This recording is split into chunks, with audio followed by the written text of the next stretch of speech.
Hey everyone, welcome back to the channel. Before we even get started today, I've got to put a big, bold warning out there. This story we're about to dive into, it's not just dark, it's pitch black. We're talking about a little girl, just 4 years old, who went through things no one should ever have to imagine, let alone live through.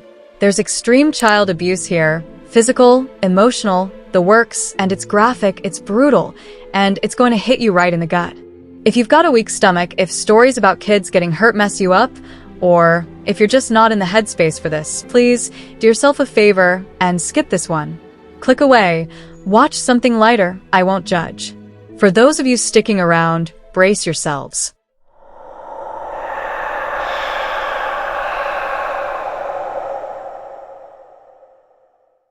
This is the story of Khung, a tiny soul who never stood a chance against the monster they call the Devil Mom. Let's get into it. Picture this, a little girl born in 2015 in Singapore with big, curious eyes and a shy little smile that could melt your heart. That's Khung Ui. Her parents were Fu Li Ping, her mom, and Kung Wei Nan, her dad, better known online as Simon Boy.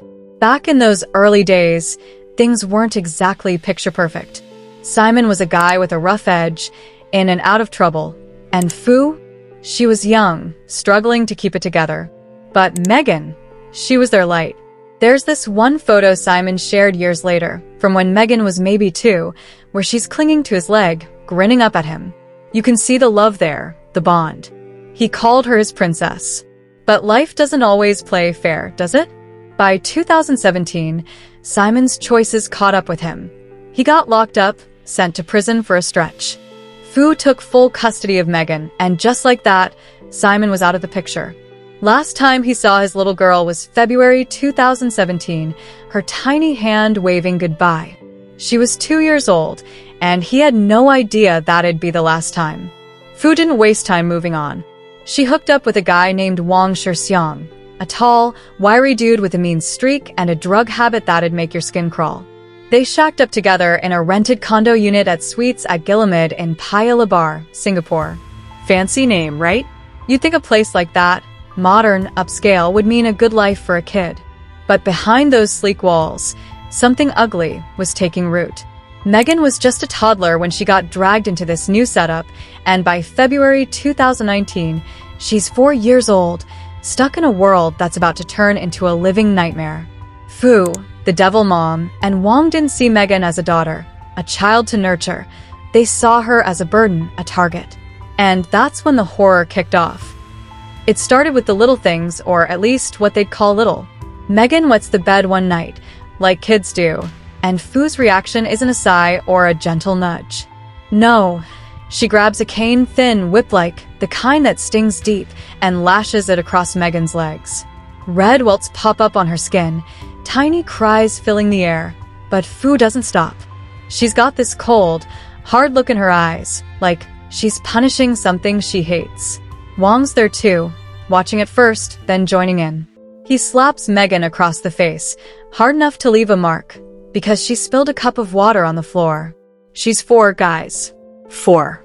Her hands are still chubby, her words still stumble, but to them, she's fair game. That's how it begins, just slaps and canings, random bursts of violence whenever they're annoyed. But the Devil Mom doesn't stop at physical pain. Oh no, she's got a twisted imagination. Food becomes a weapon. Megan's hungry, her little stomach growling, but Fu doesn't feed her. Not properly. She'll toss scraps on the floor, tell Megan to pick them up like a dog. One time, Megan's so desperate she's digging through the trash, pulling out a half-eaten piece of bread, and Fu laughs. Laughs. Then she takes it further, makes Megan eat mucus, forces it into her mouth while Wong smirks in the background. It's sick, it's degrading, and Megan's too small to fight back. Her hair's next. Fu shaves it off, every last strand, leaving Megan's scalp bare and her spirit crushed. Why? To humiliate her, to strip her down. The Devil Mom doesn't even blink as Megan sobs, clutching at her head, confused and scared. Then there's the sleeping situation. They don't let her have a bed, not even a mat. Fu makes Megan sleep outside on the balcony in a planter box, Those long, shallow things for flowers? It's concrete, cold, and exposed. No blanket, no pillow, just Megan curled up in there, shivering when the rain pelts down or baking when the sun's blazing. One day, it's so hot out there she gets heat stroke. Her skin's burning. She's dizzy, crying for water, but Fu doesn't care. She leaves her out there longer, like it's a game. Wong's no better. He'll drag Megan out of the box just to hit her again, then shove her back in. They're a team, these two, feeding off each other's cruelty. By late 2019, it's a full-on torture chamber. The beatings ramp up. Fu's caning Megan so hard the welts turn to bruises, purple and black splotches on her arms, her back, her legs. Wong's fists come out more too. He'll punch her in the chest, the stomach, anywhere he can land a blow. One time, he slaps her so hard across the face her lip splits, blood trickling down her chin, and all because she looked at him wrong. She's wasting away too, skin and bones, her ribs poking out, her cheeks hollow. Fu's barely feeding her now, maybe a scrap here or there, but mostly it's trash or nothing. Megan's voice gets quieter, her eyes duller, but the devil mom doesn't see a suffering child. She sees something to break. They start recording it. Can you believe that? Fu and Wong, sometimes with their friend Nouvelle Chua Rua sure hanging around, pull out their phones and film Megan's misery. There's this one video where Fu's got a soiled diaper, dirty, reeking, and she ties it onto Megan's head like a hat. Megan's crying, snot running down her face, but Fu's cackling, making her walk around the condo like that. Another time, Fu grabs a red marker, scribbles lines all over Megan's face, big, ugly streaks, and forces her outside, parading her down the hall while Wong and Chua watch. Chua's filming, giggling like it's some prank, not a little girl being tortured. No one stops it. No one says, "Hey, this is too far." They just keep going. February 21st, 2020, that's the day it all crashes down. Megan's already a shell of herself, bruised, starved, barely holding on. Wong's in a mood, high on meth, pacing the condo. Megan's sitting there, quiet, maybe hoping to stay invisible. But he doesn't let her. He rears back and punches her, full force, right in the stomach. She doubles over, gasping, her little body crumpling to the floor. It's not a tap, not a shove. It's a blow that rips through her, shattering something inside. She's dying right there, choking on pain. And what do Fu and Wong do? Nothing. They don't call an ambulance, don't even check on her. They grab their drugs, light up, and get high while Megan's life fades out on the cold floor. Hours later, she's gone. 4 years old, beaten to death by the devil mom and her monster boyfriend. You'd think that'd be the end of the horror, right? Wrong. They don't bury her, don't call the cops. They leave her body there, right there in the condo, for months. March, April, May 2020, Megan's tiny corpse is just lying in that unit, rotting, while Fu and Wong go about their days, smoking, sleeping, living like nothing's wrong. Then in May, they decide it's time to clean up their mess. Wong builds a metal barrel, custom-made, big enough to fit her, and they stuff Megan's remains inside. They douse it with fuel, light it up, and burn her.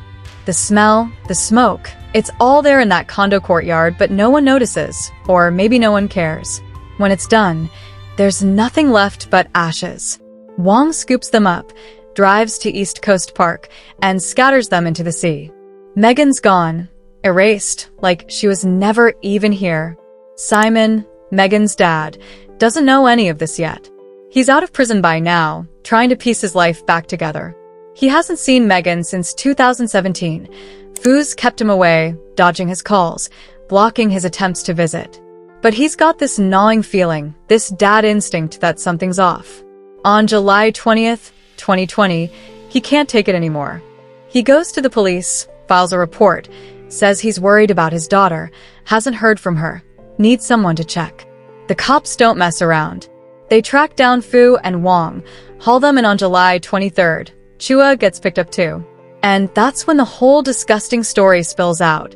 The beatings, the starvation, the murder, the burning. Singapore's reeling. People are crying in the streets, posting online, demanding answers. How could the devil mom do this? How could anyone? The trial comes years later, February 28th, 2025. Fu and Wong are in Singapore's High Court, standing there in front of a judge, pleading guilty. Fu's charges hit hard: child abuse, allowing Megan's death, disposing of her body. Wong's got culpable homicide, corpse disposal, and a stack of drug offenses, trafficking meth, using it the works. The prosecution's not playing soft. They want 15 to 20 years for the devil mom, 28 to 30 years plus caning for Wong. Sentencing set for April 3rd, 2025, just days away as I'm recording this. Chua's still out there, her case pending. She's the one who stood by, filmed it all, helped burn the body, some friend, right? No word yet on what she'll face. Simon's there through it all, watching from the sidelines. He goes public after the plea, tears streaming down his face, voice cracking. He says he forgives Fu, can you imagine that? But he wants justice for his princess. Megan's grandma, Fu's own mom, is a wreck too. She's sobbing to reporters, saying she loved Megan, can't believe her daughter turned into this devil mom. But Fu? In court, she's stone cold. No tears, no apologies, just blank eyes staring ahead. Wong's the same, defiant, like he's proud of it. It's chilling. So here we are at the end of Megan's story, or at least what we know of it. She deserved so much more: love, safety, a chance to grow up. Instead, she got the devil mom, a woman who turned motherhood into a nightmare.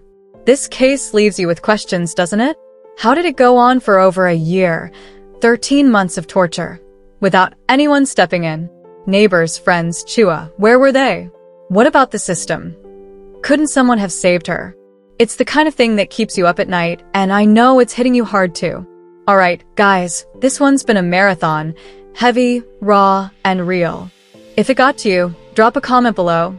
Let's process this together. What do you think Fu and Wong deserve? Is 20 years enough for the devil mom, or should it be more? How do we make sure no other kid goes through this? Smash that like button if you want more deep dives like this, and if you're new here, hit subscribe. Ring that bell so you don't miss the next one. Share this video with someone who needs to hear Megan's story. Let's keep her memory alive. Her voice was taken, but we can speak for her. Until next time, stay safe out there, hold your loved ones close, and I'll catch you in the next video. Peace out.